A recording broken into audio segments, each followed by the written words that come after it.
Hello and welcome to Moviefone.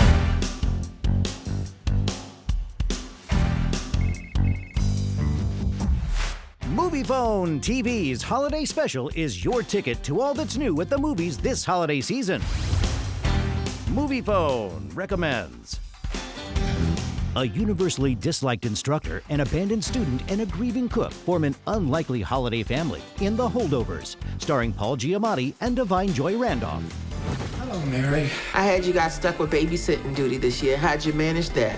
You know, he used to be a student, right? Yeah, that's why he knows how to inflict maximum pain on us. It very much reminded me of a teacher I had.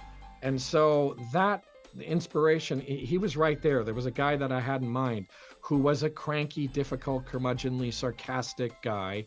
But I remembered thinking he was a really good teacher, and he was a really dedicated teacher. You just earned yourself a detention, sir. Being here with you is already one big detention. That's another detention.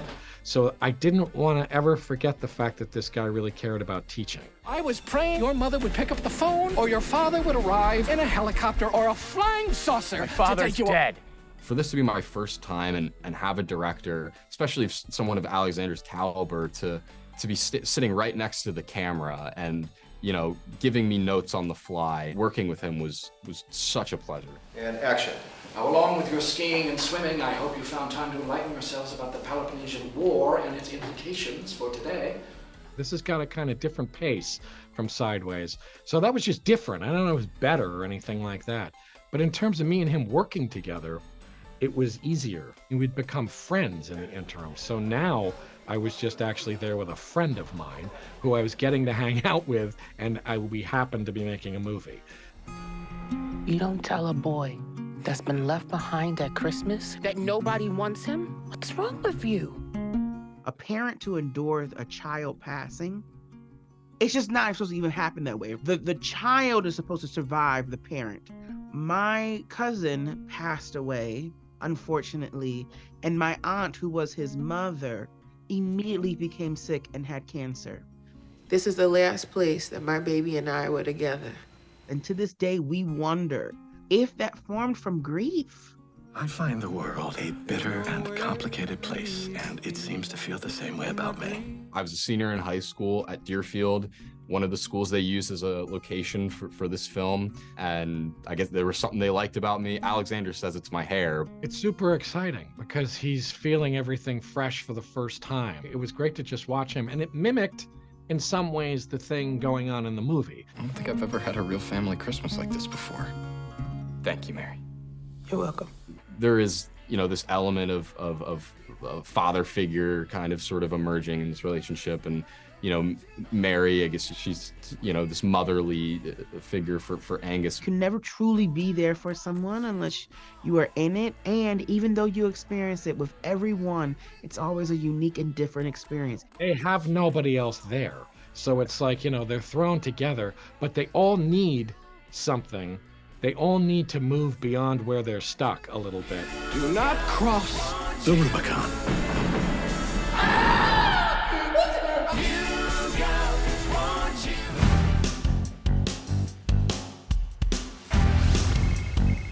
Here's what's hot on screen. A father's vengeance-fueled mission gets an injection from legendary director John Woo's signature style as Joel Kinnaman stars in the dialogue-free thriller Silent Night.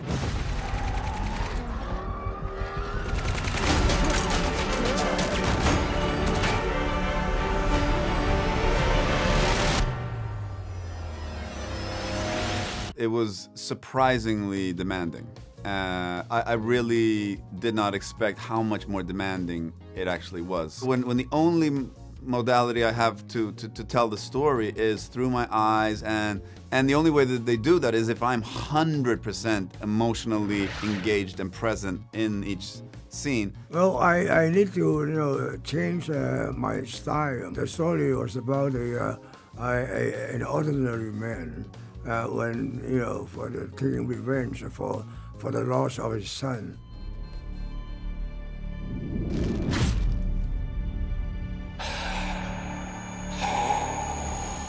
I think since we have no dialogue, it will make the audience more focused on the actor's face.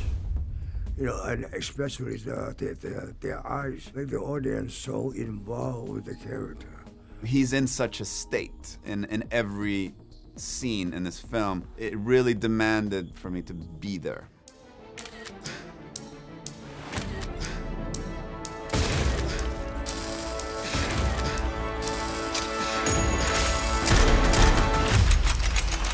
It's really a tragedy. It's a man that loses his son, and his son is the light of his life. It's a love that he's never felt before, and this gets taken away from him, and he just loses his connection with love.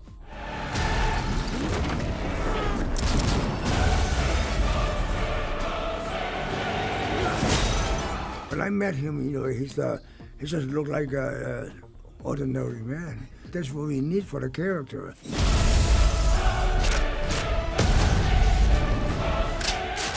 The only thing that he can connect to is this obsession of making the people who took this away from him pay. And the tragedy is that, you go down that path like he does, you ultimately lose your humanity.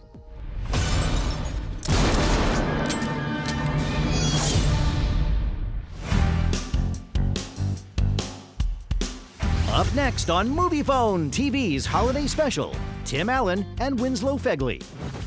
To find out where to watch any movie, check out Moviefone.com. Find it, watch it. They wanted to call it the Mad Santa, and it's just a mispronunciation, which I think is funny. It's Magnus Antus.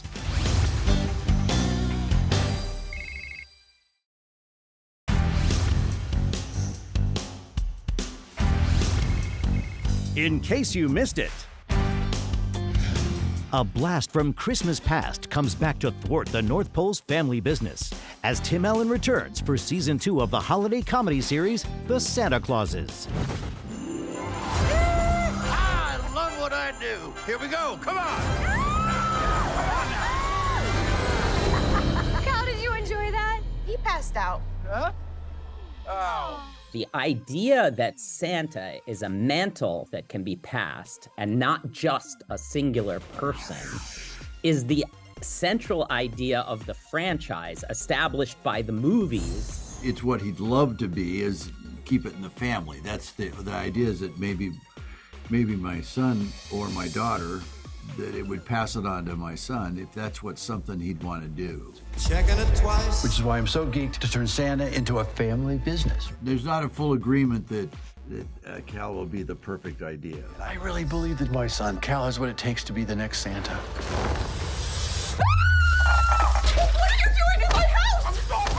Massive fan of Tim in general, just as a comedic actor. Massive fan of Scott Calvin and the Santa Claus franchise. The original Santa Claus, I go way back, not just with the series, but with the actual movie franchise. Believe it or not, animals complain more than humans. Wow. Everything talks now. I can hear voices all the time. Even the ticks. Even the ticks. We gotta make North Pole history part of Cal's training. That central idea is so rich because it suggests a whole history of Santas that have reigned over the North Pole. Who's Magnus Antus?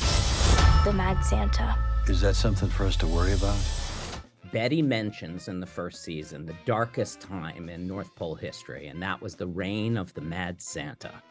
They wanted to call it the Mad Santa, and it's just a mispronunciation, which I think is funny. It's Magnus Antus. He just went off the rails a little bit because he didn't like how people were responding to being given things. The looming threat of the rightful Santa coming back to take his rightful place on the throne definitely feels like an omnipresence that the show asked me to bring and to kind of motivate this series of not knowing what's gonna happen at the end, and we certainly still don't know what's gonna happen by the end of the season.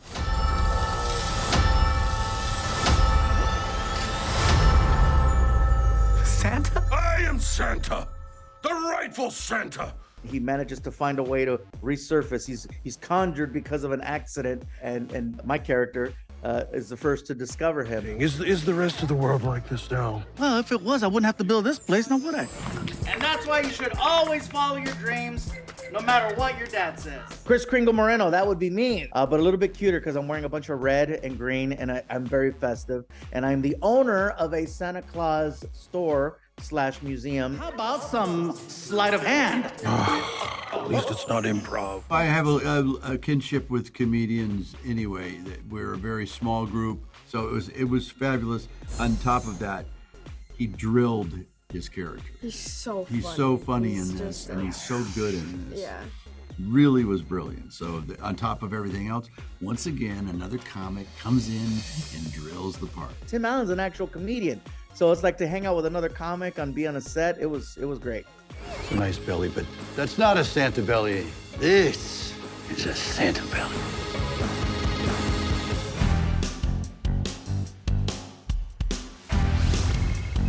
Find it. Watch it. After waking up on Christmas morning without any presents, a group of mischievous kids plot an elaborate heist at the North Pole in the holiday comedy, The Naughty Nine. Everybody up! It's Christmas, people! You're not gonna believe this. Santa stiffs me. I always get a gift from him. Why not this year? The naughty list. It was a movie that I've been waiting for, you know. It had everything: action, adventure, world building, Christmas, Disney. I was like, check, check, check. You know, along on my dream list. So I was so happy that I got to make this movie. I thought it was a really awesome story, really, really cool characters, and I just fell in love with the script. Santa took Christmas from us. Let's take it back. We're gonna rob the North Pole. It's the biggest job we've ever pulled. It's gonna take the best team I've ever assembled. You know, I don't think he is a bad kid. He's obviously a good kid at heart, but you know, he does do some mischievous things and does a lot of heists and things to kind of get his way, but he's just kind of I don't know, he's got that kind of brain where he just gets in trouble a lot. If we all work together, it'll be the best Christmas we never had. Who's with me? These kids like actually get along, you know, they were getting along outside of set. So it was very easy for us to create that magic and that like teamwork that we needed for the movie. So I had a blast, you know, and I'm ready to have 9 kids if I needed to. If we get caught, we could end up grounded for life. We actually built a backlot in Montreal with, like for the village, and then most of the sets were real. I thought it was a great opportunity for the kids to experience. Most of it was them walking at -20 Fahrenheit in Montreal at night to pretend they were in the North Pole. So there was not a lot of pretending in that aspect of the cold. Said you wanted to see Santa, eh? Why am I not surprised? It was the best version of any Santa's village you could imagine. They made it really easy for me as an actor because most of it was real. So it wasn't a lot of faking being cold because it was cold. Come on, kids, hurry up!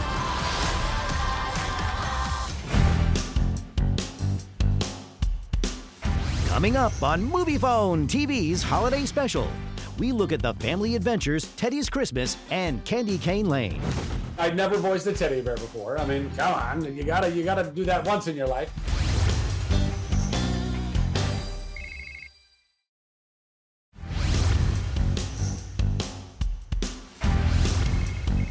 Indie Corner. Featuring the voice of Zachary Levi, a stuffed bear embarks on a heartwarming journey to reconnect with an 8-year-old girl in the holiday adventure, Teddy's Christmas.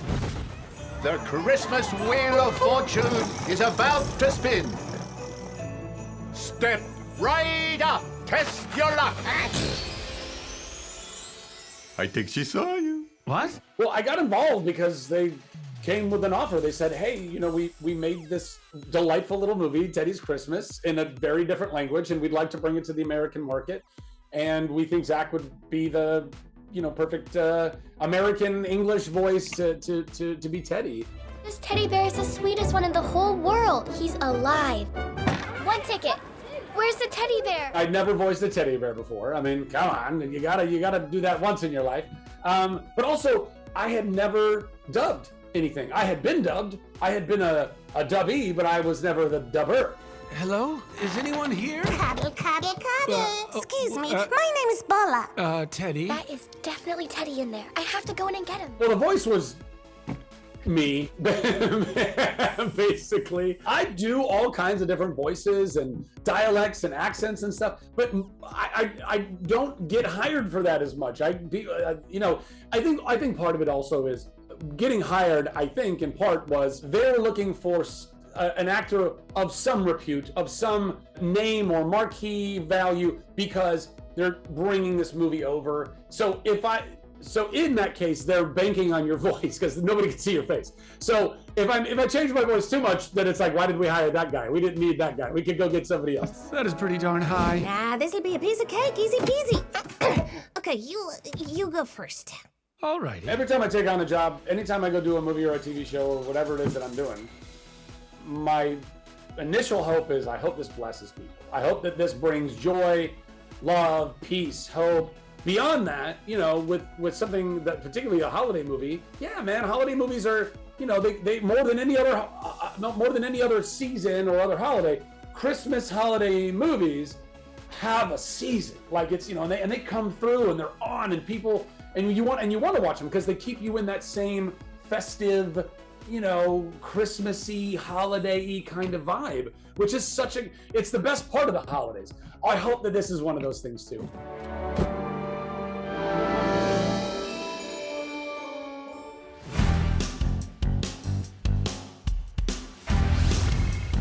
Moviefone Spotlight.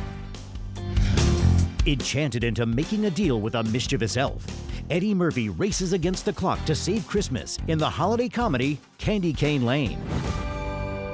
It's magic. It's beginning to look a lot like Christmas. High stakes as neighbors compete for best decorated house on the block. I think this is the house to beat. My parents live in El Segundo, California, up the street from Candy Cane Lane. My dad is constantly making things, train sets, carving things.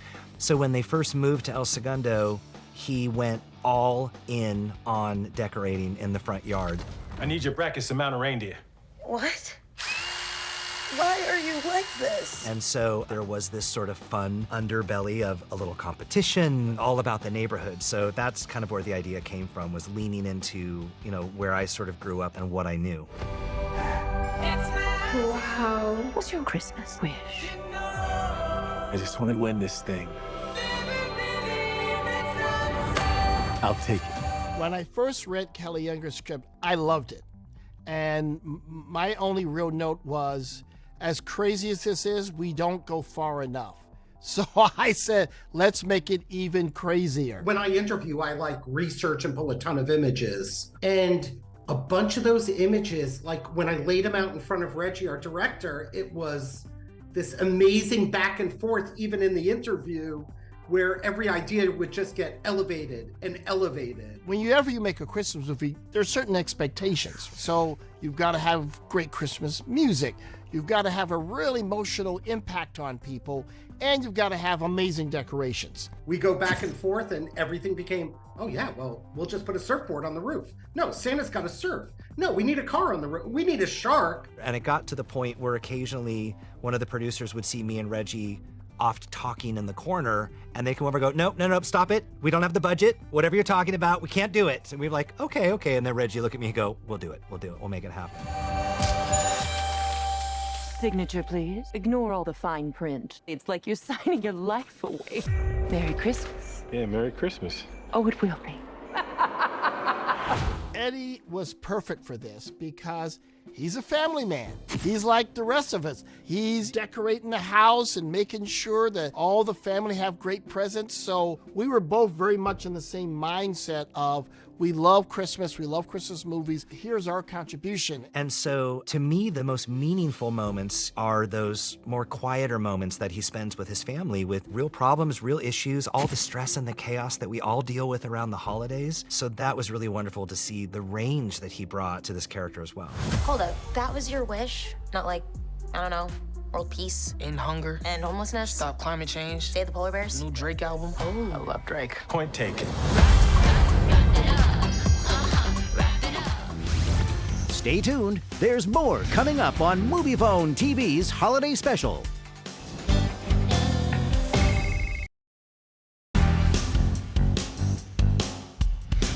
Thanks for watching Moviefone TV's holiday special. To find out where to watch any movie, check out Moviefone.com. Find it, watch it.